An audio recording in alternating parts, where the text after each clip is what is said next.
Yeah, g'day folks, Trent here. I'm just going to do a quick review on the Lithgow LA-102 Crossover. This one's chambered in 308.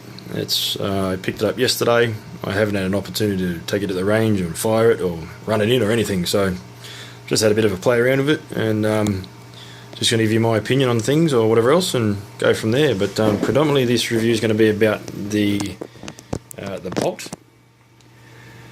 And my gosh, what a big bolt. And the Lucky 13 magazine. It's a Tikka T3 magazine, but it is also fits the Lithgow LA-102, which it does. As usual, it's safe. There's nothing in the chamber, as you can see. So let's go right into it with the bolt. I'll just get a stand. Hang on a minute. Right, so obviously here we have the bolt. Now, the reason why I want to do about the bolt is I just want to show people how to disassemble and assemble or reassemble the bolt, and how easy it is and the design of it. Now, I really like this design because everything's incorporated in the bolt. It's not like a Tikka design where the safety mechanism is on the rifle itself, and you click it over and a little pin pops up and stops the firing pin from moving back and forward, which works fine.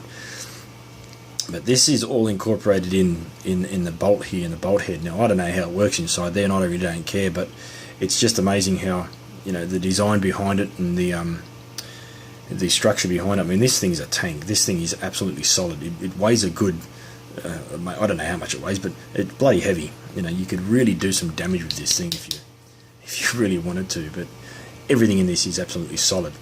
But the idea is just to show how to pull it apart and go from there. So, first of all, the bolt has to be, to get it prepared to be disassembled, the bolt has to be put into the rifle, cocked, and put onto safety. So we all know how to do that. You've got to cock it, don't pull the trigger, put on the safety. Now the safety is the middle one here, and it is cocked because red means dead.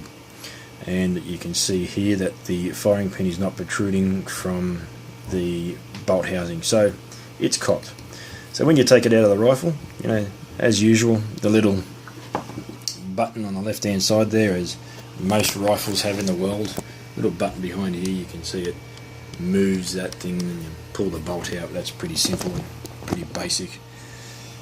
But the bolt, so how to remove this bolt, the trigger from the bolt, is pretty simple. You have this notch here, and you have this, I guess you could call it a spring-loaded lug. Now you got to push the spring-loaded lug down and you turn to the right, so it's turning to clockwise. That's right, and it just pops out. Literally just pops out like that. It's absolutely brilliant. It's a brilliant design. I really like the design. It's simple, it's clean. I don't have to put any jags in it or any jigs in it or any pins in it or anything in it to, you know, hold back the firing pin spring or anything like that. It's very simple, basic design, and it works, and it absolutely works. To reseat it, pretty much put it through as you would. Find the slot. You can see there that little whatever you call this, notch again, slides into that place there, into that slot there, and you turn it. But you can't turn it. You've got to push that back in again and seat it and turn it anti-clockwise, and that's it. Now that can go back in the rifle. You cock it again and then you can use it as you will. Pretty bloody simple, and it's just an amazing design. What I like about this design, besides that it's so simple to use, is that I can use this. I'll just turn this way. I can use this in the rifle.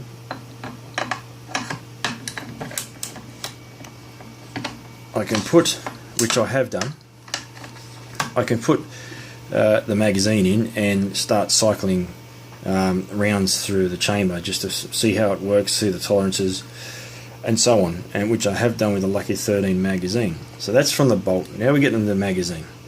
The magazine is beautiful. It's a great design magazine. It's solid, it's rugged, it's made out of aluminium or something, Unimag, Lucky 13. Got it in Perth here, really cheap I did.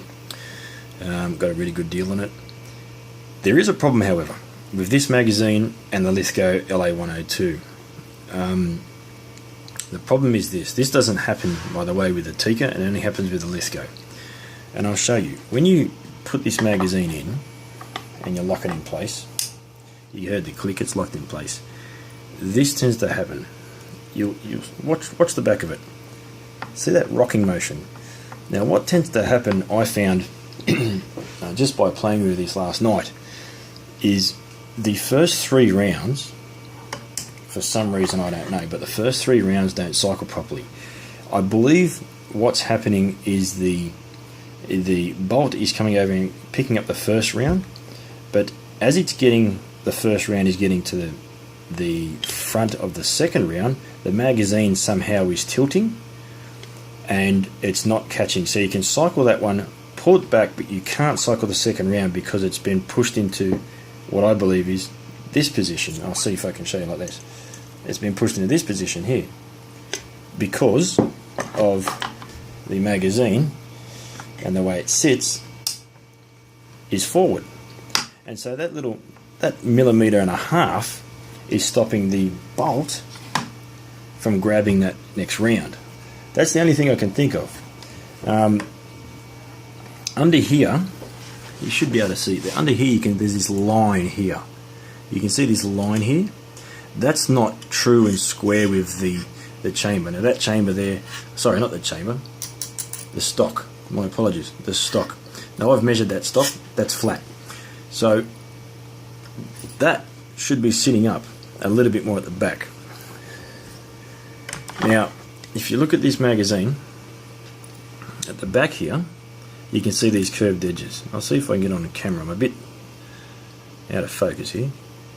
You see these curved edges here. These edges here, are actually getting caught at the stock here, underneath here. There's actually some marks that it's been nudging into the base of the stock here. What needs to happen, in time I'll do it, is I need to grind this out here. These little edges here, they need to be ground out. It's not much. If you look at the original magazine, you can see that at the base of it, it wouldn't have that. There'd be a bit more clearance at the base of it there. So that's the only issue that I've found with this particular magazine. Other than that, once you get to about 7, 6, 5, 4, 3, so on rounds, it actually cycles quite well. I don't know why. It could be a spring tension issue. I don't know why, but I guess that's the benefit of being able to cycle this bolt without the firing pin. You can actually do that with a live round, and not have the risk of it blowing up or going off in your house and your wife coming to you or whatever. Anyway, other than that, mate, this thing is a tank. Now, I'll just show you how I have to put the thing in. I got to put the trigger in this way because of this massive cheek piece here. So I got to do it this way, which isn't a problem.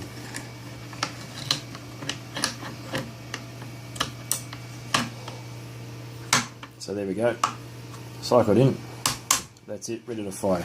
Listen to this trigger. Ooh, hang on a minute. That rocked and rolled. I've adjusted this trigger. Unbelievably crisp. Now you can adjust that trigger in 3 ways. You can adjust the trigger over travel, so on how much the trigger moves forward. You can adjust the trigger weight. Obviously, we all know what a trigger weight is. And we can adjust the sear engagement, which is the sear on the trigger. So I've got this set. I don't know how much I've got. I haven't got a pound puller or whatever they call it. The flash just went dead. Anyway, so it's pretty damn crisp, and I like that very much. So I'm really looking forward to getting out this on the range and giving it a shot. But I do believe there's one thing. I'd give it a 9.5 out of 10. Only reason being is I'd like to see here some rubber, just some rubber here, just for extra grip, and at the back here as well. Rubber here, and I think that'd be absolutely perfect. I'd give it a 10 out of 10 for that if that was the case. But yeah, the magazine, mate, I'd give it about a 6.5, 7 out of 10. The rifle itself, about a 9.5 out of 10, just because of those 2 reasons. But there you go. That's my review on the bolt and the Lucky 13 magazine for the LA-102 Crossover Chamberlain 308. Fantastic. Thanks for watching. Bye bye.